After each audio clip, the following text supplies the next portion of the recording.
Praise the Lord. ക്രിസ്തു യേശുവിന്റെ നാമത്തിൽ എല്ലാ പ്രിയപ്പെട്ടവർക്കും ഈ വചന ചിന്തയിലേക്ക് സ്നേഹപൂർവ്വം വന്ദനം ചൊല്ലുന്നു.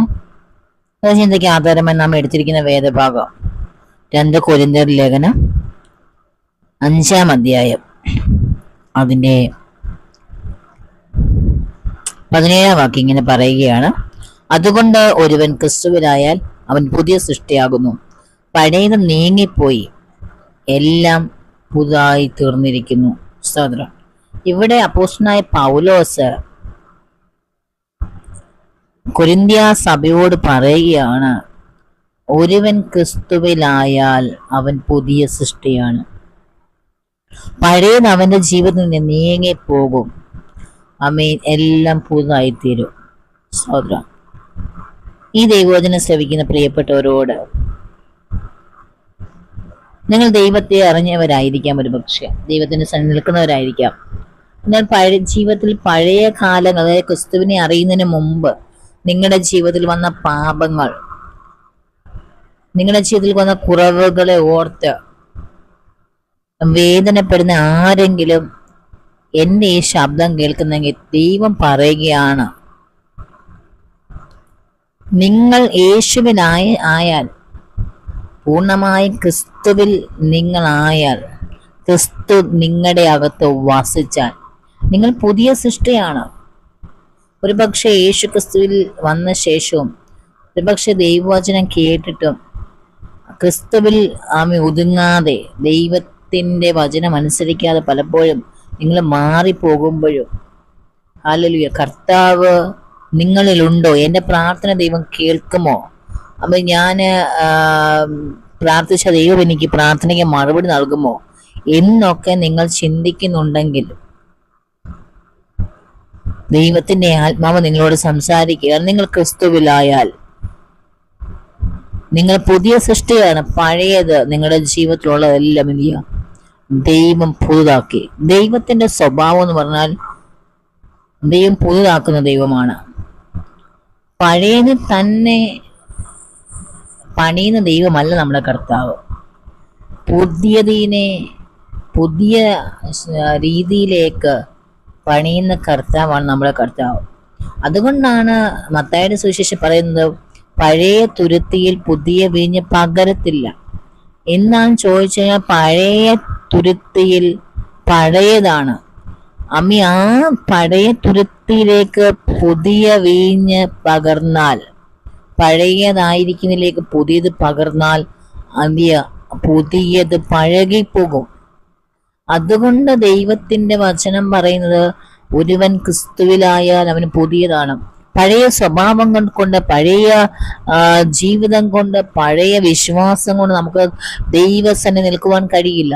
ക്രിസ്തുവിൽ കഴിയുമ്പോൾ നമ്മുടെ അടിസ്ഥാനം, ഒരു ഭവനം എങ്ങനെയാണോ ഭവനം പണിയപ്പെടുന്നത്, അതിന് ക്രിസ്തുവിനാൽ അടിസ്ഥാനമിട്ട് മാത്രമേ ഭവനം പണിയാൻ പറ്റുന്നു. വെച്ചാൽ അതിന്റെ മൂലക്കല്ല്, പഴയ മൂലക്കല്ല് കൊണ്ട്, പഴയ വിശ്വാസം കൊണ്ട് ക്രിസ്തുവിൽ നിൽക്കാം എന്ന് ആരെങ്കിലും ഈ ശബ്ദം ശ്രവിക്കുന്നെങ്കിൽ അവരോട് ദൈവത്തിന്റെ ആത്മ പറയുകയാണ്, ഒരുവൻ പുതിയതായാൽ മാത്രമേ അവൻ ക്രിസ്തുവിലാകുകയുള്ളൂ. അല്ലെങ്കിൽ എന്ത് ചെയ്യുക? പഴയതായിരിക്കും, പഴയ ആ രീതി ഉപദേശമായി, പഴയ രീതിയായിരിക്കും, പഴയ വിശ്വാസമായിരിക്കും. അവനെ ക്രിസ്തുവിൽ എന്ത് ചെയ്യുക? ഉൾക്കൊള്ളാൻ, കൂട്ടുവാൻ പറ്റത്തില്ല. ദൈവത്തിന്റെ വചനം പറയുന്നത് എന്നും സത്യമാണ്. അതുകൊണ്ട് ക്രിസ്തുവിലായാൽ മാത്രമേ നിങ്ങൾ പുതിയ സൃഷ്ടിയാകത്തുള്ളൂ. അമ്മേ, പുതിയ സൃഷ്ടിയാകണമെങ്കിൽ നിങ്ങൾ എന്ത് ക്രിസ്തുവിലായിരിക്കണം. ക്രിസ്തുവിലായാൽ മാത്രമേ പഴയത് നിങ്ങളുടെ ജീവിതത്തിൽ മാറിപ്പോകത്തുള്ളൂ.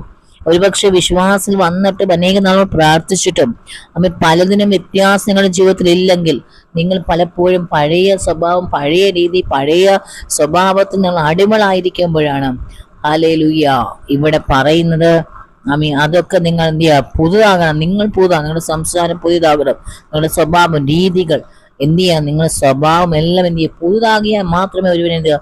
ക്രിസ്തുവിലായിത്തീരും. ക്രിസ്തുവിന്റെ സ്വഭാവം നിരപ്പിന്റെ ശുശ്രൂഷയാണ്. കർത്താവ് നിരപ്പാണ്. നിരപ്പിന് വേണ്ടിയാണ് ഭൂമിയിലേക്ക് വന്നത്. പാപത്തിന് അടിമയായിരിക്കുന്ന മനുഷ്യനെ പാപത്തിൽ അടിമയാക്കാതിരിക്കുവാൻ നിത്യജീവിതത്തിലേക്ക് കൈപിടിച്ച് കയറ്റുവാൻ ഇവിടെ നിരപ്പിന്റെ ശുശ്രൂഷയ്ക്കാണ് കർത്താവ് യേശു ക്രിസ്തു ഭൂമിയിൽ വന്നത്. പാപസംബന്ധമായ നാം ഒരിക്കലായി മരിച്ച നാം ഹല്ലേലൂയ മറ്റൊരു പ്രവൃത്തിയാലാണ്, മറ്റൊരു ക്രിയേഷനിലാണ് നാം ഇനി പുതിയ ജീവിതത്തിലേക്ക് കടന്നു. അതുകൊണ്ട് പ്രിയപ്പെട്ടവരെ, തിരുവചനം ശ്രവിക്കുന്ന പ്രിയപ്പെട്ടത്, എനിക്ക് ദൈവവചനത്തിലൂടെ സംസാരിക്കുക, നിങ്ങൾ പുതിയ സൃഷ്ടിയായാൽ മാത്രമേ, ക്രിസ്തുവിലാണെങ്കിൽ മാത്രം നിങ്ങൾ പുതിയ സൃഷ്ടിയാകും. അല്ലെങ്കിൽ എന്ത് ചെയ്യുക, നിങ്ങൾ പഴയതാണ് ഹല്ലേലൂയ, നിങ്ങളെ പുതുതാക്കാൻ ആർക്കും കഴിയും. പക്ഷേ ദൈവവചന പ്രകാരം ക്രിസ്തുവിലാകുന്നവന്റെ ജീവിതത്തിലെല്ലാം ദൈവം പുതുതാകും. പഴയതുമായി മുന്നോട്ട്, പഴയ വിശ്വാസം കൊണ്ട് മുന്നോട്ട് പോകാൻ കഴിയില്ല, പഴയ ജീവിതമായി മുന്നോട്ട് പോകാൻ കഴിയില്ല. ക്രിസ്തുവിൽ വന്ന ശേഷം നിരപ്പുണ്ടാകണം.